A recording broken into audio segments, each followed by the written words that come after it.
do we protect ourselves and keep ourselves in like this state of wellness, especially if I'm in a wheelchair right now.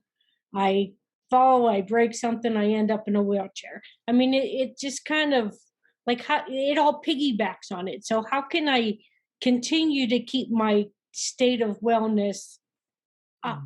That is a great question, Shirley. That is an awesome question. It's another thing that I talk about with my people every single day, because this is a very difficult, the world right now is a scary place. We're dealing with a lot of unrest, and we're dealing with a pandemic. So there's a lot going on that can stress us. And the news, watching the news and seeing everything that's going on can really impact our moods and how we're feeling every day, day to day. So what I would suggest, you can't hide in a hole. You can't just like stick your fingers in your ears and just be like, I'm not going to pay attention to anything. I can't do it. So you have to stay informed. You have to know what's going on. But I would definitely limit your news intake to maybe a half an hour twice a day or an hour once a day, and then that's it. And also shut off all of those annoying like headlines that pop up on your phone from news organizations that you see all the time, that you see them on your phone. You're like, oh my God, having a heart attack in the middle of the day, you're involved in something else. And oh my gosh, what else is going on in the world? Give yourself a break. Give yourself a rest. You're going to be so thankful you did. And you watch the news on your terms twice a day, and then that's it. And then be really disciplined about it. You have to make that boundary. You have to draw that line, or else you're going to be sucked in and you're going to be like on the couch, like sipping sodas from morning till night and just like not in a good place. So form that boundary. Do what you need to do to protect yourself and your mental health. I'm done with the news. And use that time to be active instead of wasting it. Yep. Yeah. Well, I've been trying to do like a wheelchair workout to keep myself, like I actually feel like I'm getting my heart rate up, but you can. I'm not sitting. I'm sitting in a wheelchair doing it. So I'm feeling a little bit better about exercise because you do physical therapy 4 days a week. And I'm telling you, after that hour, I'm done. I'm ready to crash. But I've been able to get up and try to do other things that are starting to make me a little bit more upbeat. What things are making you feel more upbeat? What can you share some of those things that others could benefit from? Sure. I have started doing, I do a gratitude journal every day. And it's amazing the little things, although sometimes I have a week when it's like, yeah, same thing I'm grateful for, same thing. It's like, okay, come on, there's got to be something else. So I've been trying to do something like that. I'm done with the news now. Trials and everything are over, and I'm on all the news. So I've cut that out. I have been doing more with. I'm in a new condo, so I've been trying to get rid of a couple more boxes that I've been trying to do and make things look a little bit nicer, and finding out the things that I want to do that way. I call a friend all the time. And if it's something that I'm starting to get down about, I know exactly who I can call. And I'm a pretty upbeat person to begin with, especially being in the situation I'm in. But I refuse to let this and anything else get me down. And if I have to push myself a little further, then I push a little further, and I talk to you guys, and I talk to whomever I can talk to at the time, and I read a book, or I've started reading some old poetry books that I had from like college years, like some Edgar Allan Poe books. And I've actually gone on, there's a virtual website to go through to look at art museums and things. And that's been another thing that's been helping me. And of course, I usually pet my cat, Calvin, who for some reason is just nowhere to be found. Usually he'll come up sooner or later. Yeah, speaking of art, they just put the entire collection of the Louvre online. Oh, wow. Just like a week ago. I have been there. So you now can virtually see absolutely everything there. Cool. And they're all doing that. And it's been nice because I never really got into going to museums. I mean, I did whenever I lived over in England. I had gone to a bunch of places and when we traveled, but I mean, I hadn't really done it in so many years because I was teaching and there was just so many other things in my repertoire that I just didn't have time for it. So I have That's started great. doing things like that.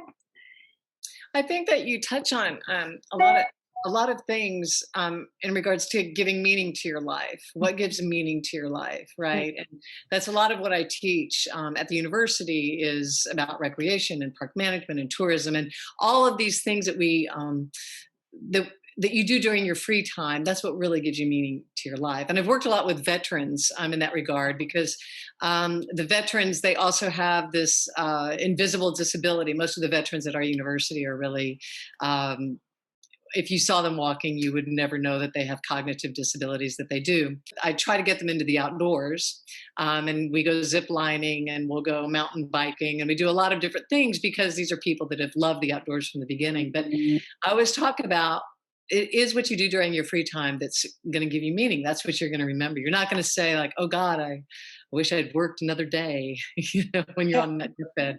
But it's really about that. And the other thing I wanted to touch on was the concept of purpose and what is your purpose? And Jennifer, maybe you can talk a little bit about that, about the concept of purpose and being happy. I mean, there's this interrelationship. And sometimes when we have MS, I know for me, when I was diagnosed, I was in bed for like 4 months. And the whole thing was what's going to give meaning to I had a lot of time to do a lot of thinking. What's going to give meaning to my life? And what's my purpose going to be? Why am I here?